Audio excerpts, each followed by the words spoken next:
Halo, Assalamualaikum. Selamat datang di Nitnot Channel, tempatnya berbagi tutorial dan informasi.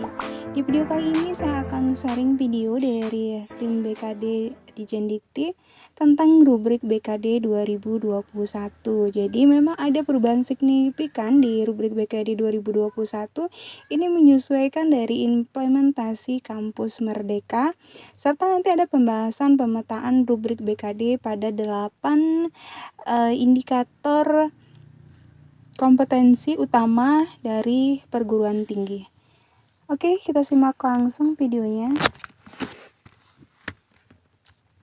Lagi dengan rubrik BKD.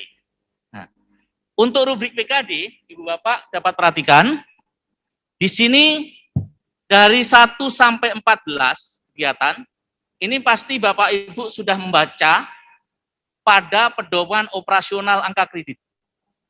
Kecuali yang warna hijau. Karena yang warna hijau ini adalah tambahan dari implementasi MBKM. Arah kebijakan Merdeka Belajar Kampus Merdeka, dan akomodasi terhadap jenis pendidikan tinggi mulai dari akademik, vokasi, dan profesi. Ya, sehingga kita fokus pada pembahasan yang hijau dulu. Ya, yang hijau dulu saja, karena waktu kita terbatas. Kalau Ibu Bapak berkontribusi pada kegiatan yang hijau ini nanti penilaiannya ya menjadi relatif besar SKS-nya. Bapak dapat perhatikan. Ya. Ini besar, ya.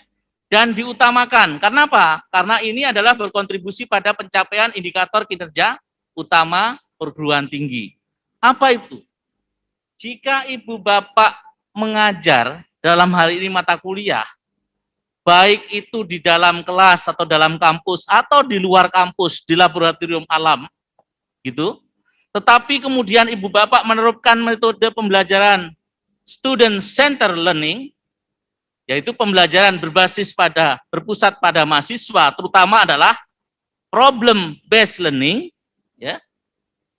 Ini project based learning, dan tadi juga disebutkan case study, studi kasus, ini berkontribusi pada pencapaian kinerja utama.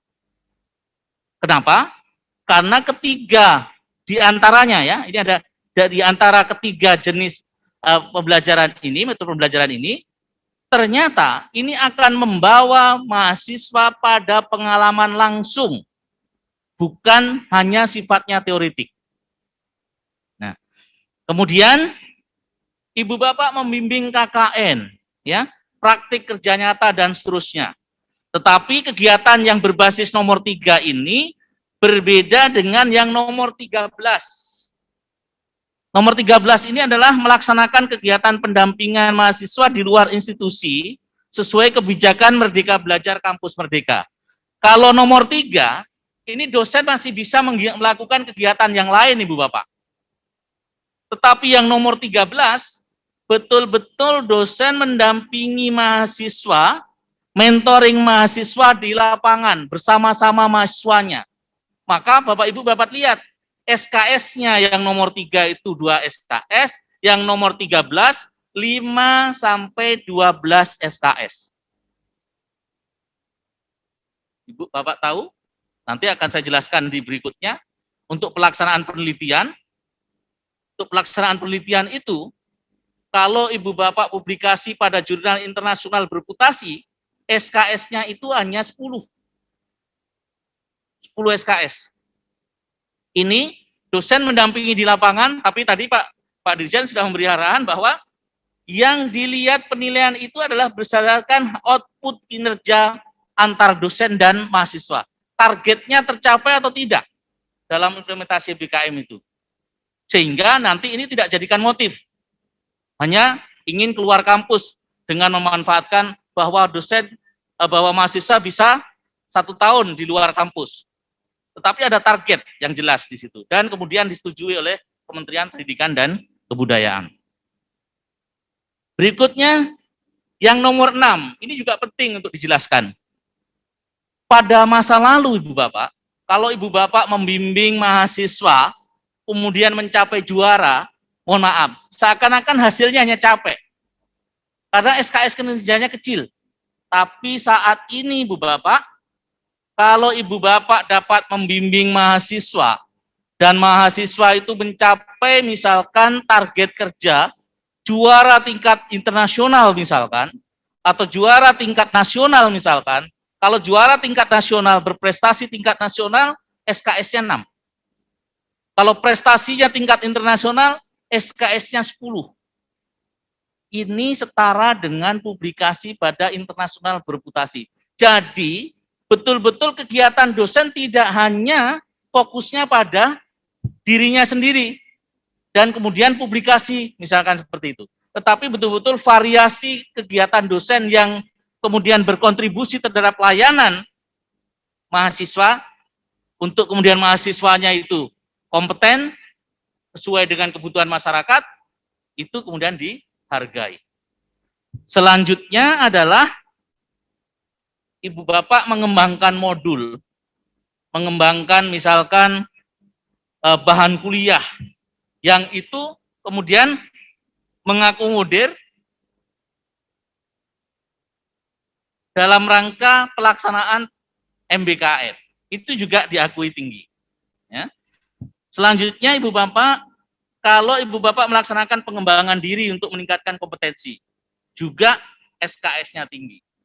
Bahkan kalau Ibu Bapak melakukan sertifikasi profesi dan diakui oleh Kementerian Pendidikan, levelnya di tingkat internasional misalkan, itu SKS-nya bisa 12 SKS. Tapi nanti dihargai atau diakui oleh lembaga profesi. Nah, selanjutnya, Ibu Bapak yang saya hormati, untuk pelaksanaan penelitian, ini ada variasi dari mulai menghasilkan kegiatan pertama, menghasilkan karya ilmiah sesuai dengan bidang ilmunya, ini mulai 2,5 sampai 10 SKS-nya. Yang 2,5 ini kalau kegiatannya itu dipublikasikan pada jurnal nasional, kalau 10 SKS dipublikasikan pada jurnal internasional bereputasi. Kalau hasil penelitian itu atau pemikiran didisiminasikan, misalkan dipresentasikan di forum akademik, kalau kemudian itu dipublikasikan pada proceeding, setelah dipresentasikan, artikelnya diterbitkan di proceeding, kalau proceeding nasional diakui 2,5, dan kemudian kalau kemudian itu pada proceeding internasional yang terindeks itu diakui 7,5.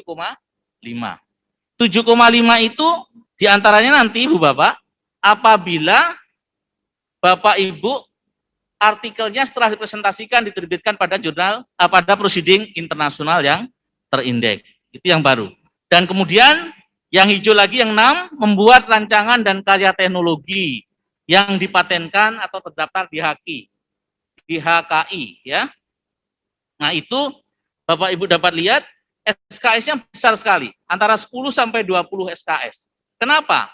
Karena yang 20 SKS ini apabila nanti digunakan rancangan tersebut, kemudian ternyata diimplementasikan pada tingkat misalkan industri yang perusahaan yang multinasional misalkan, ya, seperti itu. Atau diimplementasikan, kalau terdaftar di HKI, dipatenkan, itu baik nasional internasional, tapi paten tersebut telah diaplikasikan.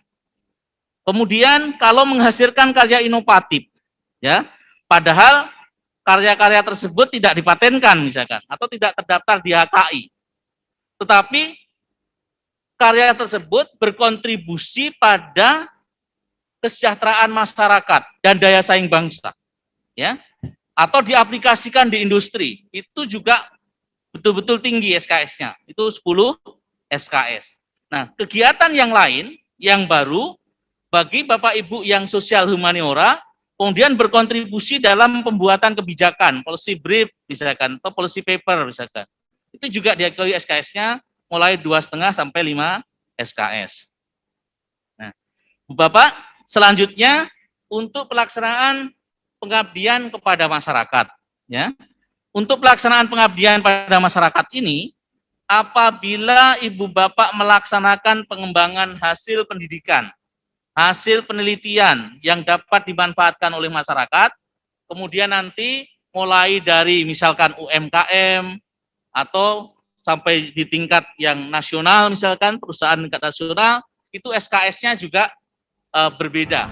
Di mana yang tertinggi tentu kalau karya ibu bapak didiseminasikan levelnya adalah level nasional, ya. Itu diakui 10 SKS. Demikian pula ibu bapak, apabila ibu bapak ternyata pengabdiannya misalkan berperan dalam pengelolaan jurnal ilmiah internasional, itu SKS-nya juga tinggi, Bapak. Itu kegiatan yang ketujuh. Nah, kegiatan 7 ini adalah kegiatan apabila Ibu Bapak dosen berperan aktif dalam pengelolaan. SKS tertingginya sampai 10 SKS apabila Bapak Ibu masuk sebagai dewan editor misalkan di jurnal internasional yang bereputasi dan betul-betul publikasi di situ itu luar biasa. Ya, nanti ada aturan penilaiannya. Dan yang terakhir adalah untuk pelaksanaan penunjang tugas dosen, di mana untuk pelaksanaan tugas dosen yang berubah, yang baru, apabila ibu bapak menjadi anggota dalam suatu panitia atau pada badan perguruan tinggi, dan di sini bapak ibu berperan berkontribusi pada misalkan akreditasi internasional atau pada kerjasama internasional. Ini SKS-nya juga tinggi, meskipun ini penunjang. Ya, SKS-nya bisa sampai 6 SKS. Nah, ibu bapak yang saya hormati, kegiatan yang lain itu sama dengan kegiatan yang ada di PAK, sehingga selain ibu bapak mendengarkan sosialisasi ini, juga bapak ibu dapat membuka kembali sosialisasi kami pada saat tanggal 18 Maret yang lalu. Sehingga di sini terakhir, yang paling terakhir, saya akan menyampaikan sekali lagi, inilah 8 indikator kinerja utama yang dimaksud. Apa itu? Lulusan mendapatkan pekerjaan yang layak. Jadi, kontribusi kinerja dosen itu kecuali yang satu. Karena yang satu ini adalah kombinasi atau gabungan dari seluruh kinerja dosen. Ya, seluruh kinerja yang ada di perguruan tinggi, bukan hanya dosen. Tapi indikator kinerja utama kedua, 3, 4, 5, 6, 7, dan 8, ini dikontribusikan oleh kinerja dosen. Yaitu misalkan mahasiswa mendapat pengalaman di luar kampus. Dosen berkegiatan di luar kampus sebagai praktisi atau di industri. Ya, praktisi mengajar di dalam kampus. Misalkan kalau ada fakultas ekonomi, misalkan Unpati, ternyata ada dosennya didaftarkan menjadi memiliki nomor urut pengajar misalkan. Itu berasal dari bankir satu bank ternama, misalkan ya. Kemudian mengajar di fakultas ekonomi. Ini nanti pasti mahasiswanya akan mendapatkan pengalaman langsung, bukan hanya teori. Ya, yang seperti ini Bapak Ibu, ini diakui. Ya, kemudian kalau yang kelima, hasil kerja dosen digunakan masyarakat dan mendapatkan rekognisi internasional. Ya, rekognisi internasional misalkan publikasi pada internasional bereputasi. Hasil kerja dosen pada masyarakat misalkan hasil penelitiannya diterapkan mulai dari keluarga, UMKM sampai misalkan perusahaan atau levelnya nasional. Ini penghargaannya sama dan setara. Ya. Kemudian program studi bekerja sama dengan mitra kelas dunia. Dalam rangka apa? Misalkan dalam rangka penerapan kurikulum dan serapan alumni atau magang dari mahasiswa tersebut. Kemudian kelas yang kolaboratif dan partisipatif tadi. Paling tidak ada 3, problem based, ya, case study, ya, project based learning. Kemudian program studi berstandar internasional, memiliki akreditasi dan kemudian banyak ya mahasiswa asing belajar di tempat kita, di prodi kita. Ini juga bagian dari pencapaian indikator kinerja utama. Nah, rincian dari masing-masing kegiatan yang berkontribusi pada indikator kinerja utama, Ibu Bapak dapat mengikuti pada sosialisasi di Parapat.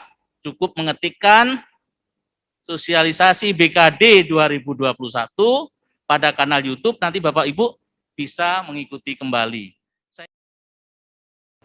Oke, semoga informasi tadi bermanfaat dan memberikan pencerahan kepada Bapak Ibu dosen dalam penyusunan beban kerja dosen di tahun 2021. Jangan lupa like, subscribe, dan komen.